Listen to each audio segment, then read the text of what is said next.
Hello, everyone, and welcome to the Thursday edition of The Rundown, where we talk about 2A news with conservative views.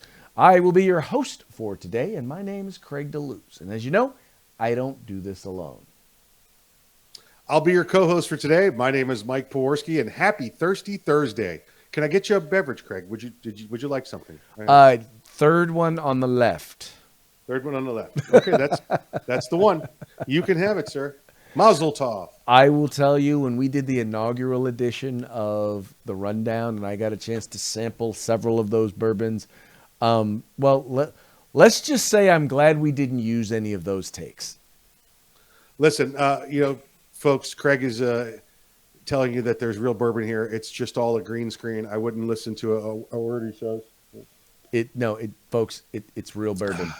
That's the and very good real bourbon, by the way. That's my iced tea glass. Listen, I'm like Uncle Si with sweet tea, so I got to have it with me all the time.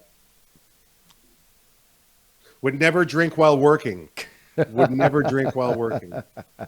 I have never done such a thing. Never that I remember.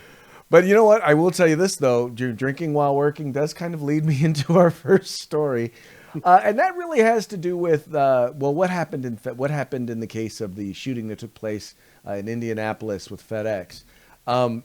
You guys know the story. The individual was deemed to have been in distress. Law enforcement actually wound up taking his firearms from them, only for him to then be able to go and purchase more firearms before he went and he shot up the Federal Express facility and wound up killing 8 people. Now, when I talk about this, and the reason why I'm bringing this up in relation to what we're talking about was, one has to wonder, all of what they brought about. And there's a recent article in the New York Post, link in the description of this video, where they talk about the many failures, places where they actually had gun laws in place. They didn't need new gun laws. They had gun laws in place that they could have used to try and prevent this from happening. And, they didn't. So, Mike, you want to just share some examples for us? Yeah, wow. I went on a rant on this the other day on one of the radio shows.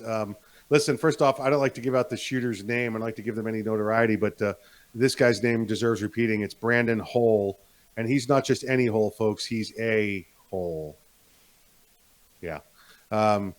So Brandon Hole, he decides he's going to go up there and shoot. But his parents, they took a little preemptive action. About a year and a half ago, they heard that he was talking about suicide by cop. They heard that he was making really weird threats, and they knew that he had a firearm. He had a long gun. He had a shotgun. So they called the local police. Local police came. Local FBI unit got involved. They did a little interview with this guy, and they realized, wow, this guy's a whack job. Okay, this guy's talking nonsense. They took the firearm away from him for the family's safety, and at the family's request, they took it away. So the firearm was gone. So the FBI, and their incredible investigative wisdom, Craig, they decide, well, you know what? There's no other way possibly he could get a gun. I mean, we told him the gun was bad and he shouldn't have it. There's no way else. He couldn't go buy a firearm because he's of legal age. We're not going to enter him into the system and say, he's under investigation, don't sell him firearms. We're just going to ignore the rest of our job. We're just going to be, malfeasant in our duties here as federal law enforcement officers and not put him on the no-buy list or the prohibited list. Did they do that? Guess what? No, they didn't. Because once again, the FBI failed to stop a mass shooting. They failed to stop Parkland. They failed to stop Pulse. You got to blame. You want to put blame on this? Let's put blame where blame goes. Let's put it on the FBI. The FBI screwed the pooch again on this. All the laws are in place, and they're all in place, and they didn't follow the procedure again. 8 more people dead because a whack job was able to get at guns because the FBI did not follow through. Right. And the thing was he actually voluntarily gave up his guns before. And that's so here's the thing. Even he acknowledged, yeah, I got a problem. Well, if you acknowledge that he has a problem and you have the ability to be, once again, you have things in place where supposedly you're supposed to be using this law in cases like this, well, why then didn't you? Yeah. Yeah, absolutely. And you know what they're going to do to fix this problem, Craig? They're going to make more laws. They're going to try and make more laws because you know what? We need a law that says it's illegal for you to buy a gun and use that gun to go commit murder because there's no laws against murder. Oh, wait, there is. You have the law. Murder's illegal. You don't need anything else. Move on. Mike, I have a law. We're going to pass a law that makes it illegal to break the law. That'll do it. I'll bet you it'll do it. Didn't this guy see the gun-free zone sign at FedEx, Craig? I mean, didn't he see the sign? I don't know, man. You know what? Clearly, the magic incantations, the gun-free zone incantations were not working. The gun zone, the gun-free zone voodoo, juju voodoo, whatever you want to call it, wasn't working that particular day. The only thing that sign does is stop law-abiding people from committing the misdemeanor by bringing the firearm inside. One of the people that was killed while trying to retrieve a firearm from his vehicle to stop the shooting. If he had his firearm on him, he had a decent chance to stop a mass shooting. But no, yes. FedEx says, you can't have a gun in here because what if the gun just goes off and kills people? I'm a law-abiding citizen, you morons. The guy trying to kill us is in the parking lot, and we're all sitting ducks here now. Thanks a lot, FedEx. And I can see that this is serious, but that's what winds up happening is once again all it does is it puts people who could otherwise protect and defend themselves, it puts them at risk, and that's all it does. It just puts them at risk. It doesn't stop the shooter because the shooter says, forget the law. I'm going to do what I'm going to do. Yeah, I'm worried about that misdemeanor and I go commit 8 murders. Yeah, and exactly that's exactly what we wind up dealing with. And then, as we look to try and, get more laws in place to allow people to be able to defend themselves, we look to the Supreme Court. And, one of the things that's been really frustrating is seeing how many potential cases that the Supreme Court passes on, that they don't take up. And recently there were 3 cases that the Supreme Court passed on that I don't know how many of us they would really affect, but I think that it would have set a very important precedent or talked about a very important precedent. And that is, right now, if you're convicted of a felony, whether it's violent or not, if you're convicted of a felony, you lose your gun rights. That's it. You are now permanently banned from being able to own or possess firearms. Well, there were 3 cases that could have gone before the Supreme Court that they refused to take of individuals who were convicted of felonies, but they were nonviolent felonies, and they wound up losing their gun rights. One was a guy who got a DUI because it was alcohol related. Nope, absolutely positively not. Another was convicted of bootlegging a cassette tape, bootlegging cassette tapes, right? Bootlegging cassette tapes. That's what he was convicted of. And I'm trying to see here, what was the third guy? The third guy was white collar crime. White collar crime, check writing. Yep. And so none of them were violent. No. One was alcohol related. Yep. There are arguments that they make for alcohol, but the fact is the fact that the Supreme Court didn't step up and at least say, you know what, the whole point of preventing felonies all used to be about violent crime, serious violent crime. Right. And now there are a bunch of crimes that are felonies that are not violent. But I'm thinking, shouldn't they have at least chimed in on these? Yeah, and listen, I get it. These are felonies, and there's plenty of felonies out there that are not violent. And let's be clear, folks, these people were long clear of adjudication, of any probation, of any time served. These weren't people that were convicted yesterday. I mean, for crying out loud, Craig, the one guy was convicted of copying cassette tapes. Cassette tapes. Did you even own a cassette tape anymore? Does anybody have a cassette player? That's how old this crime is, okay? So they did not take this case. And we know that the most recent Supreme Court justice appointed, Judge Barrett, we know that she said it was one of the cases that we could look at as a Second Amendment indicator of hers when she was on the federal bench before she was on the Supreme Court. She said that she did not see a reason for a non-violent felony offender to lose the right to defend themselves. So that's kind of an indicator where this was going. And they just declined to take it up. Now, Craig, I think this all came to them as three cases, but it would have been one decision. It was the same issue. It had come from three different jurisdictions, three different lower courts. It was, I think they're waiting for the at least the double. They may not be waiting for a home run, but they don't want to. They're not looking for a bunt pat. They're not looking for a bunt. They're looking for a handoff here.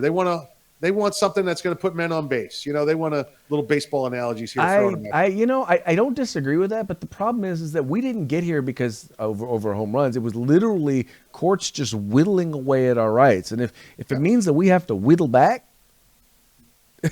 I mean, at least, come on. I kind of think they're throw waiting a dog for the a one bone. that's I mean, answer, come on. Yeah.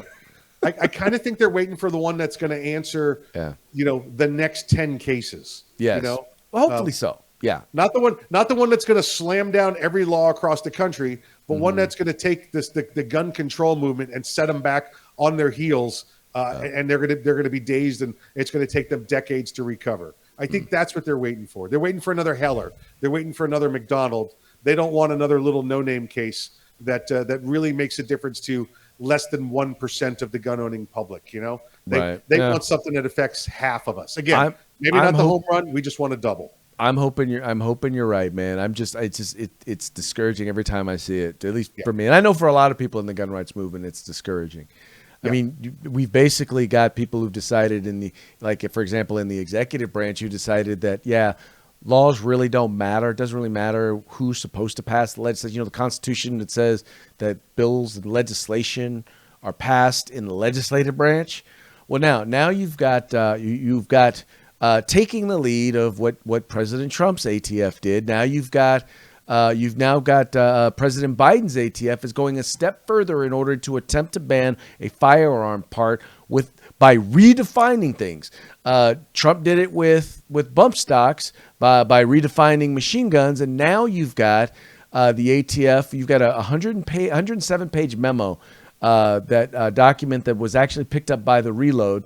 They actually got a copy of it, and it basically talks about how they're planning on getting rid of home builds or 80% lowers. And basically, what they're going to do is they're going to redefine what a receiver is.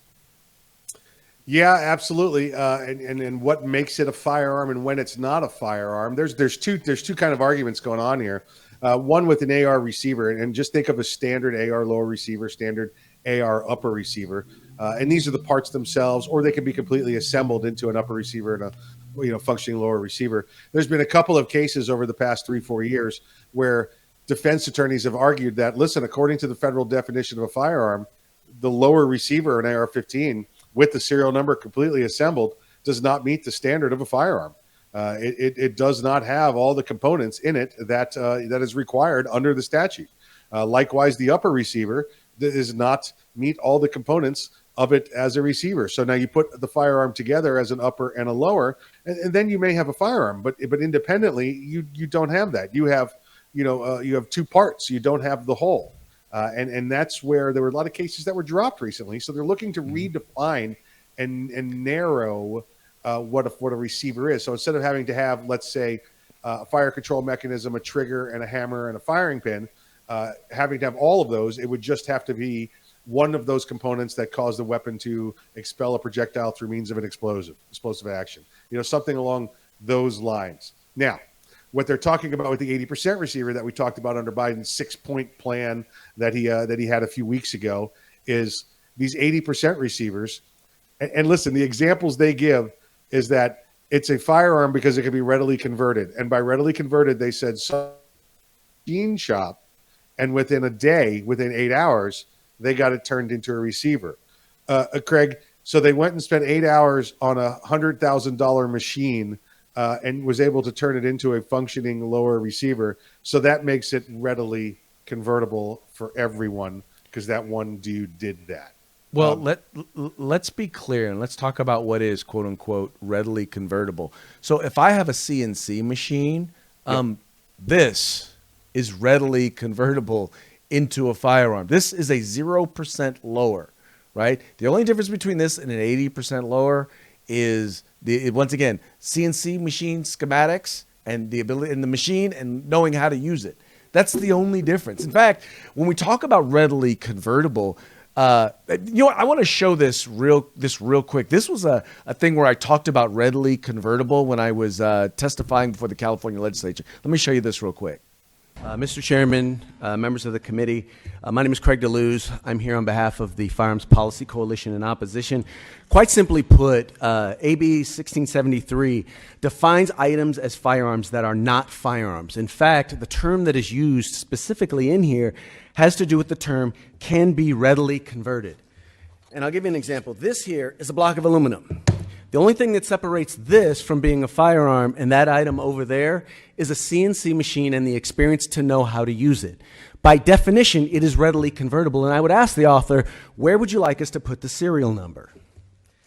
Also, this is an unfinished lower receiver for an AK-47.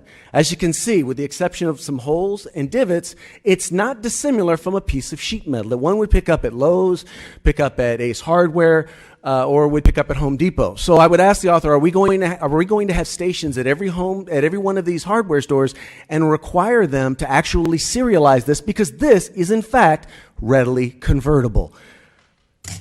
Finally, I distributed around an example. This is a blog post that I share with each and every one of your staff members. This is an example of an individual who took a shovel and converted it into an AK-47. As you can see, he didn't use sophisticated tools.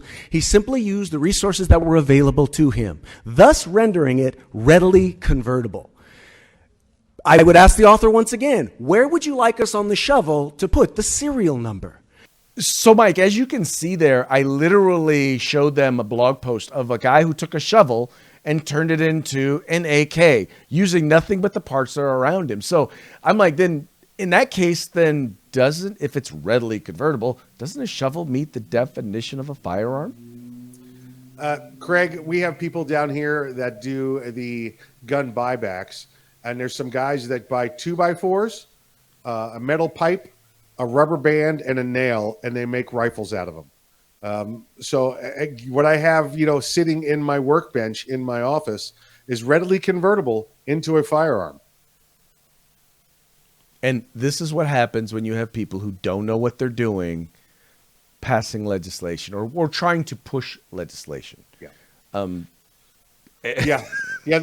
Again, they want to take these 80% receivers now and they want to make them firearms. So anybody that has an 80% receiver has a firearm. Anybody that sells them, they want them to get a federal firearms license. Oh, and by the way, they're not going to give you the federal firearms license. They kind of mention, oh, well, you'll just get a federal firearms license. It'll be cool. Guess what they're not doing anymore? They're not giving out any more federal firearms. No, they're not going to give it to you. And then they're trying to be tricky to say, well, especially if you purchase it with a kit. Well, duh, what do you think people are going to do? They're going to say, well, yeah, we'll sell this to you, and you can go to this other website and you can buy the rest of the parts. Yeah, it's a giant load of gun control crap is what it is. Well, and we'll see. Listen, the good thing is when any of this stuff goes forward, if it does get passed, we got a whole federal judiciary out there of Trump appointments. That's the reason. That's the reason he did the bump stock thing, folks, because he knew it was going to get overturned, and it already has been in the Sixth or Fourth Circuit. It already overturned. And listen, that's what's going to happen with these things. It's not where I want to see this go. I don't want to rely on that. I want to see this, stopped in its tracks. But listen, they're about to come squeeze you. The squeeze is coming. They're going to come after those firearms. You didn't believe us when you decided, no, I don't like Orange Man. He's bad. He's got a bad tweeter attitude. And you decided you were going to vote for the other guy. Guess what you're getting? Every one of you. I hope you lose your guns. Well, you know what? You don't have to lose them. Just put them in the street. I'll come pick them up. Hey, Mike, I want to move on to another story. We talked about this a little bit yesterday as part of the story of the coverage of the Derek Chauvin trial, who's convicted on second-degree murder, third-degree murder, and manslaughter in the death of George Floyd. Well, if you recall, Maxine Waters decided that she was going to go out, and she had a few choice words before the verdict came in, as encouraging people to be more active and more aggressive. Here, check out what she had to say, in encouraging people to be, in my opinion, more violent as a result if they didn't get the verdict they wanted.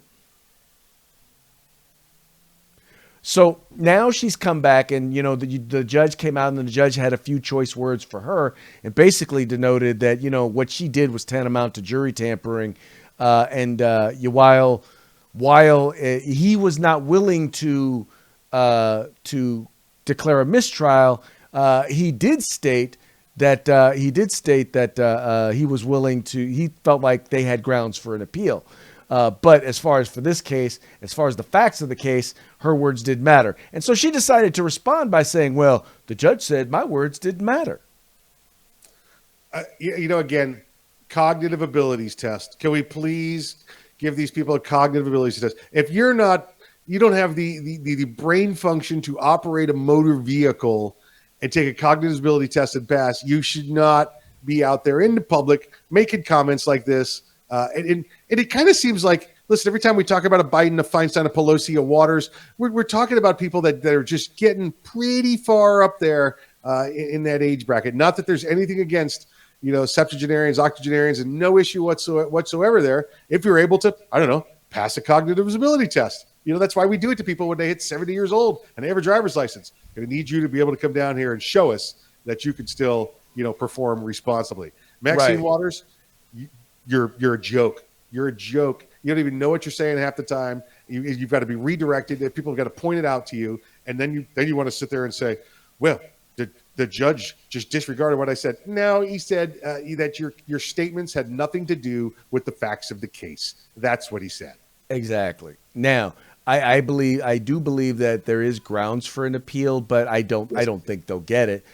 However, I do know that Kevin McCarthy is actually introducing legislation to actually censure Maxine Waters, and I'm hoping that there are enough folks out there who value the independence of the judiciary that actually on both sides of the aisle that support that censure, because this isn't the first time she's done this. This isn't the first time she's encouraged people to get in people's faces and yell and scream at them and be violent towards them. So I just think it's important that she be told that she's overstepped.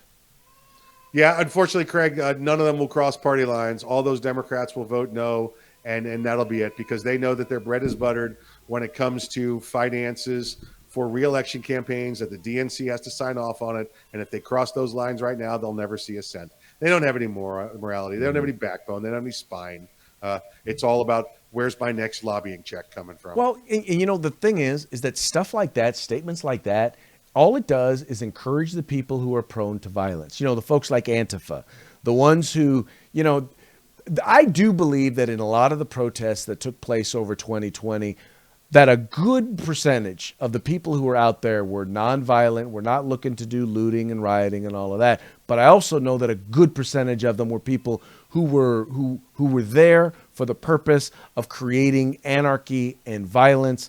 And it's kind of interesting because contrary to what President Biden has said, his director of the FBI, I believe his name is Mr. Christopher Wray, the other day backed away from his previous comments where he refused to recognize them as anything other than an idea or an ideology, and actually has now recognized Antifa as a movement, although he has kind of come up a little short he's not willing to call them an organization yet, but he has admitted that it is a movement and that, oh, by the way, they are dangerous. Yeah, but even if he told them that yesterday, Craig, he doesn't remember it today. It's got to be in his briefing notes. He's got to remember where he's going. Listen, this is a president that walks off the podium in the wrong direction, heading towards the closet. He doesn't know which way he came in and came out of the room. Your FBI director is telling you that, listen, this is not just an idea. This is an actual organization, and they are out there, spreading hate and discontent and breaking laws. But our president won't acknowledge it. Not even a little bit. And this is not something that you ever saw President Trump did. If they brought to him and they said, listen, here's this organization and there's this team and this is what they do, he acknowledged the presence. He might have talked trash about them, but he still acknowledged that they existed. Well, exactly. And but see that once again, it is amazing to me to see once again the degree of fallacy, just the direction and how much lying folks seem to be willing to go in order to push an agenda. And one example, it feeds directly into our parting shot for today. Once again, if you watch this show, you know that we are firm believers that the government and the media have lied significantly and misrepresented the truth significantly when it comes to COVID-19. Now, Mike and I may differ. I believe COVID is a real thing. I believe it is something that we need to be wary of, but I also don't believe that it is. I believe that if provided with the information, individuals should be able to make decisions for themselves about how to live their lives, right? And but the problem is that that's not what the government did. That's not what the media did. And guess what? Left-wing liberal Bill Maher agrees with us. And finally, new rule, don't spin me when it comes to my health. Over the past year, the COVID pandemic has prompted the medical establishment, the media, and the government to take a scared straight approach to getting the public to comply with their recommendations. Well, I'm from a different school. Give it to me straight, Doc. Because in the long run, that always works better than you can't handle the truth.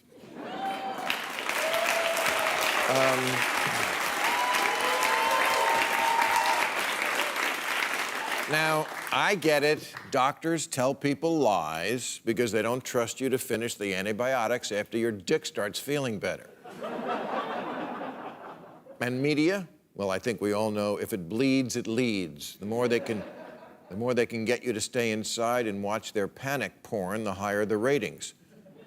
Researchers at Dartmouth built a database recently monitoring the COVID coverage of the major news outlets across the world and found that while other countries mix the good news in with the bad, the U.S. national media reported almost 90% bad news. Even as things were getting better, the reporting remained negative. And politicians, they lie because it's their nature to cover their ass so they don't get blamed if things goes badly, and also to keep in practice.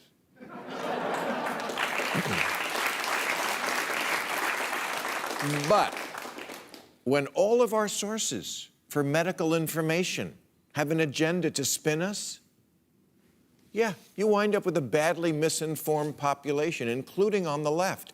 Liberals often mock the Republican misinformation bubble, which of course is very real. Ask anyone who works at Hillary's Pizza Parlor.